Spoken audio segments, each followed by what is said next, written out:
एकीकडे आपण बघतो की नगरपालिका पुसद यांच्या मार्फत पुसद शहरात मोठ्या प्रमाणावर भ्रष्टाचारयुक्त रस्त्याचे काम हे सुरू आहे. एक काम पूर्ण धड करायचंही नाहीये, तेच दुसरं काम उकरून ठेवायचं, पुसदचे रस्ते उकरून ठेवायचे. गरज नसतानाही त्या ठिकाणी आपल्याला आर्थिक मलिदा कशा प्रकारे खाता येईल या वाईट हेतूने आणि त्यांना वाटत असलेल्या चांगल्या भावनेने ते त्या ठिकाणी रस्ता उकरून ठेवतात आणि त्यामधून आर्थिक मलिदा कशा प्रकारे लाटता येते यासाठी ते प्रयत्न करतात.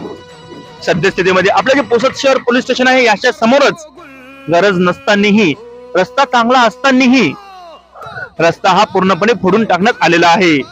मी बाजूचा रस्ता सुद्धा दाखवतो, ते दुसरा बाजूचा रस्ता. माझ्या या गोष्टींशी बरेच पुसदकर हे ऍग्री करतील की या ठिकाणी हा रस्ता चांगल्या स्थितीमध्ये होता, परंतु त्याचे पूर्ण रूपांतर हे अशा दगडामध्ये करण्यात आलेले आहे. छत्रपती शिवाजी महाराज चौक ते सुभाषचंद्र बोस चौक हा जो रस्ता आहे तो कित्येक दिवसापासून अद्यापही बनण्यात आलेला नाही.